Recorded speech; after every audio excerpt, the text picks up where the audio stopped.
तो कहानी की शुरुआत होती है और हमें लूकस नाम करके एक बाउंसर को दिखाया जाता है। लूकस एक बॉडीगार्ड है और वो बार में काम करता है। अगर बार में किसी भी प्रकार का कोई लफड़ा हो जाता है तो लूकस उसे शांत कराता है। बार से छूटने के बाद जब वो घर पर जाता है तब हम घर पर उसकी बेटी सारा को देखते हैं। इस दुनिया में उसकी बेटी के अलावा और कोई नहीं है। काम से छूट जाने के बाद जो समय लूकस को मिलता है वो अपनी बेटी के साथ बिताता है। बेटी को स्कूल में छोड़ देने के बाद वो फिर से बार में काम करने के लिए चला जाता है। आज के दिन जब वो बार में काम कर रहा था तो बार के अंदर एक इंसान था जो पीने के बाद बहसबाजी कर रहा था। लूकस उस इंसान को खींच करके बाहर लेकर के आता है क्योंकि लूकस उसे समझाना चाहता था, लेकिन वो इंसान लूकस को मारने के लिए सोचता है और इस दौरान वो जो इंसान था नीचे गिर जाता है। नीचे गिरने की वजह से उस इंसान के सर में गहरी चोट लग जाती है और इसकी वजह से उसकी मौत हो जाती है। हालांकि मौके पर साथ में लूकस का एक दोस्त था जो लूकस से कहता है कि तुम घर जाओ। लूकस तो वापस घर आ जाता है, लेकिन मामला यहाँ पर शांत नहीं होने वाला था क्योंकि उसने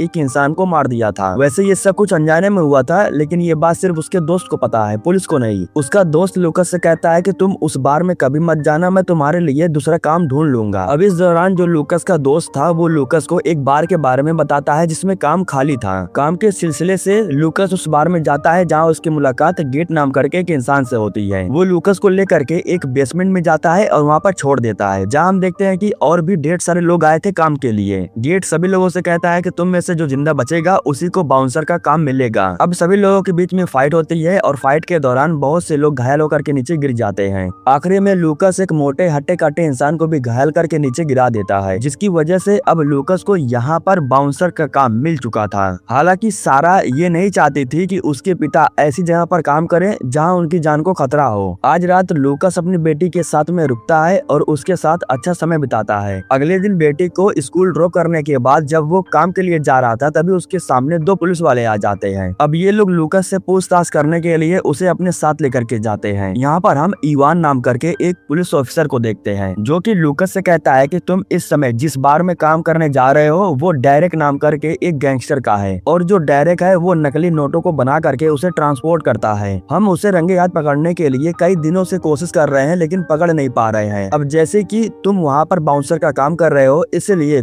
तुम्हें उनके ऊपर ध्यान देना होगा और सारी बातें मुझे बतानी होगी। अगर तुम मेरी बात नहीं मानते हो तो मैं तुम्हें जेल के अंदर बंद कर सकता हूँ, क्योंकि पिछली बार जिस बार में तुम काम कर रहे थे वहाँ पर तुमने क्या किया है ये मुझे अच्छे से पता है। ये मेरा नंबर है, इसे नोट कर लो और हर एक बात मुझे फोन पर बताते रहना। अब अगले सीन में हम लूकस को बार के अंदर देखते हैं जहाँ पर वो सभी लोगों को अच्छे से देख रहा था और अच्छे से जानने की कोशिश कर रहा था कि यहाँ पर कौन क्या करता है। बार के अंदर एक लीसा नाम करके लड़की आती है जो कि डेरेक से मिलने के लिए आई थी, लेकिन आज डेरेक खाली नहीं था इसलिए वो लीसा से मिलने के लिए मना कर देता है। जिसके बाद जो लूकस था वो लीसा को लेकर के होटल में ड्रॉप करने के लिए जाता है। वो लीसा को होटल में ड्रॉप करने के बाद यहाँ से सीधा अपने घर चला जाता है। अब घर आ जाने के बाद वो इवान के पास कॉल करता है और होटल में आज के दिन जो कुछ भी हुआ था वो सारी बातें उसे बताता है। इवान कहता है कि उस लड़की के ऊपर ज्यादा ध्यान देना। अगले दिन लूकस जब बार में काम करने के लिए जाता है तब डेरेक उससे मिलने के लिए पर्सनली उसे अपने पास बुलाता है। वो कार में आकर के डेरेक के पास बैठ जाता है। कुछ समय के बाद कार के अंदर गेट भी आता है जो लूकस के गले पर एक चाकू रख देता है और फिर डेरेक कहता है कि मैं तुम्हारे बारे में सब कुछ जानना चाहता हूँ, तुम कौन हो और पहले कहाँ काम करते थे। इस दौरान वो लूकस का फोन ले लेता है जिसमें सिर्फ एक नंबर सेव किया गया था। डेरेक जब उस नंबर को डायल करता है तब उसे मालूम चलता है कि वो उसकी बेटी का नंबर है। इसके बाद लूकस डेरेक को बताता है कि मैं सच कह रहा हूँ, मैं पहले बाउंसर का ही काम करता था और अब यहाँ पर मैं तुम्हारे बारे में बाउंसर का काम कर रहा हूँ क्योंकि मुझे काम की बहुत जरूरत थी। अब ये सब कुछ करके डेरेक जानना चाहता था कि जिस बाउंसर को वो काम पर रखा है कहीं वो पुलिस के लिए तो काम नहीं करता है। सब कुछ पूछने के बाद और जानकारी मिलने के बाद डेरेक को लूकस के ऊपर थोड़ा विश्वास हो जाता है। वो लूकस को लेकर के रोमियो नाम करके एक इंसान के पास जाता है जिसके साथ में वो डील करता है। ये लोग लूकस के सामने ही बातचीत कर रहे थे।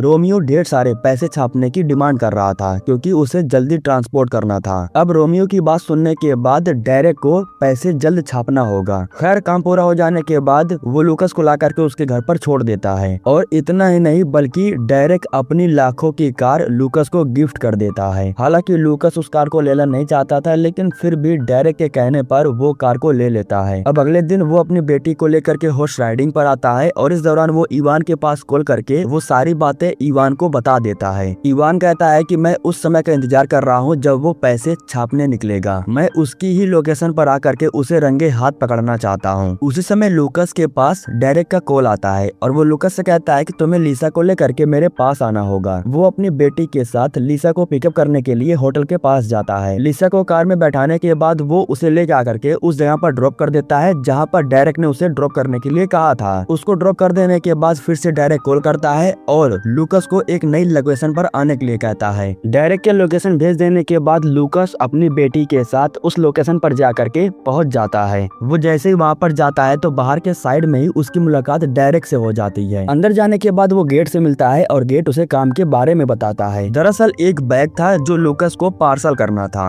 अब यहीं पर लूकस की जो बेटी थी उसे ये लोग किडनैप कर लेते हैं। लूकस को गुस्सा आता है और वो अंदर जा करके गेट को पीटने लगता है। तब गेट कहता है कि काम को पूरा कर दो, तुम्हें तुम्हारी बेटी सही सलामत वापस मिल जाएगी। लूकस के पास कोई ऑप्शन नहीं था, इसलिए वो गेट की बात मान करके काम करने के लिए तैयार हो जाता है। वो लूकस को एक तस्वीर दिखाता है और कहता है कि हमें जा करके इसे किडनैप करना होगा। फिर लूकस कहता है कि ठीक है, लेकिन तुम मेरे साथ नहीं जाओगे, मैं ये अकेले ही जा करके काम को पूरा करूंगा। मतलब कि वो बिल्डिंग के अंदर जा करके उस इंसान को अकेले ही किडनैप करना चाहता था। दरअसल जिस इंसान को ये लोग किडनैप करने के लिए आए थे वो ड्रग्स बनाने का काम करता है। लूकस बिल्डिंग के अंदर जाता है और उस इंसान को गन पॉइंट पर करके बाहर लेकर के आता है। अब ये लोग बड़े ही आसानी से इस तरीके से उस इंसान को किडनैप कर लेते हैं और उसे लेकर के अपने साथ चले जाते हैं। अब काम पूरा हो जाने के बाद लूकस को उसकी बेटी उसके हवाले कर दिया जाता है। उसकी बेटी को लीसा के पास रखा गया था। अब इतना सब कुछ हो रहा था, लेकिन लूकस एक भी बार कॉल करके इवान को इन सब के बारे में नहीं बता रहा था। इसलिए जो इवान था वो लूकस के घर पर ही आ जाता है। तब लूकस इवान को बताता है कि वो इसलिए कॉल नहीं कर रहा था क्योंकि उन लोगों ने उसकी बेटी को किडनैप कर लिया था। अगर उन लोगों को पता चल गया कि मैं तुम्हारा साथ दे रहा हूँ तो वो लोग मेरी बेटी को जान से मार देंगे। अब कुछ समय के बाद फिर से गेट लूकस के पास कॉल करता है और काम को पूरा करने के लिए वो लूकस को अपने पास बुलाता है। इन लोगों ने जिस इंसान को किडनैप किया था उस इंसान को ये लोग किसी के हवाले करने वाले थे। ये लोग किडनैप किए हुए इंसान को जब लेकर के जा रहे थे तब वो इन लोगों से कहता है कि ये लोग तुम्हें भी मार देंगे और मुझे भी जान से मार देंगे। अब ये लोग जैसे ही लूकस को मारने की कोशिश करते हैं तो लूकस उन लोगों के ऊपर हमला करता है और कार में आकर के बैठ जाता है। अब वो लोग अपनी गन निकाल करके लगातार इनके कार के ऊपर फायरिंग कर रहे थे। भागते वक्त गलती से उन लोगों के कार का एक्सीडेंट हो जाता है और सबके सब मारे जाते हैं। लेकिन फायरिंग के दौरान गेट को भी गोली लग जाती है और उसकी भी मौत हो जाती है। अब ये लोग कार को सीधा लेकर के डेरेक के पास आते हैं। वैसे तो गेट की मौत हो चुकी थी, लेकिन सूटकेस इन लोगों को मिल चुका था, इसलिए डेरेक ज्यादा अफसोस नहीं मनाता है। काम पूरा हो जाने के बाद लूकस घर आ जाता है और इवान के पास कॉल करके इन सब के बारे में उसे बताने लगता है। वो इवान को बताता है कि डेरेक जल्द ही पैसे को छापने वाला है और शायद पैसे को छापने में लीसा डेरेक की हेल्प करने वाली थी। लीसा जैसे ही होटल के अंदर जाती है तब हम वहाँ पर इवान को देखते हैं, जो कि लीसा को बंदी बनाने के बाद उसे अपने कस्टडी में ले लेता है। लेकिन बाद में लूकस आकर के इवान से बात करता है और कहता है कि अगर तुम डेरेक को पकड़ना चाहते हो तो लीसा को छोड़ दो। लीसा के अलावा पैसे को और कोई नहीं छाप सकता है, इसलिए डेरेक उसकी हेल्प जरूर लेगा। अब जब लीसा लूकस को देखती है तब वो समझ जाती है कि लूकस पुलिस वालों के साथ मिला हुआ है, इसलिए लीसा उससे कहती है कि तुम एक धोखेबाज हो। तब लूकस बताता है कि मेरे पास और कोई ऑप्शन नहीं बचा हुआ है, मैं अपनी बेटी को बचाना चाहता हूँ। मुझे पता है कि तुम इल्लीगल धंधों में डेरेक का साथ नहीं देना चाहती हो, इसलिए तुम मेरा साथ दो। अब एक प्रकार से उसने लीसा को भी अपने साइड में कर लिया था। लीसा से मुलाकात करने के बाद जब वो घर पर आता है तब वो अपने घर पर डेरेक को देखता है। दरअसल डेरेक को पता चल गया था कि लीसा को पुलिस वालों ने उठा लिया है। यहाँ पर लूकस दिखावा करने की कोशिश कर रहा था कि इन सब के बारे में उसे नहीं पता है, लेकिन अब डेरेक को ये शक हो गया था कि कोई तो है जो पुलिस के साथ मिला हुआ है और पुलिस का साथ दे रहा है। इसके बाद वो लूकस को लेकर के रोमियो के पास जाता है और उसे पीटने लगता है, क्योंकि लूकस को ऐसा शक था कि रोमियो ही है जो कि पुलिस वालों के साथ मिला हुआ है। लेकिन तभी रोमियो कहता है कि ऐसा भी तो हो सकता है कि लूकस पुलिस वालों के साथ मिला हो। अब यह सुनने के बाद वो रोमियो को गन से शूट करके जान से मार देता है, क्योंकि वो लूकस के ऊपर बहुत विश्वास करता था, इसलिए वो लूकस के बारे में गलत नहीं सुनना चाहता था। काम पूरा हो जाने के बाद वो घर पर जाता है और कॉल करके सब कुछ इवान को बता देता है। दरअसल डेरेक पैसे छाप रहा था, इसलिए वो बैग ले करके लूकस को अपनी लोकेशन पर आने के लिए कहता है। जब लोकेशन के बारे में उसे पता चलता है तब वो इवान को भी उस लोकेशन के बारे में बता देता है। वहाँ पहुँचने के बाद लूकस देखता है कि लीसा ही है जो पैसे को छाप रही थी। यहाँ पर बहुत सारे बैग थे जो नकली नोटों से भरा पड़ा हुआ था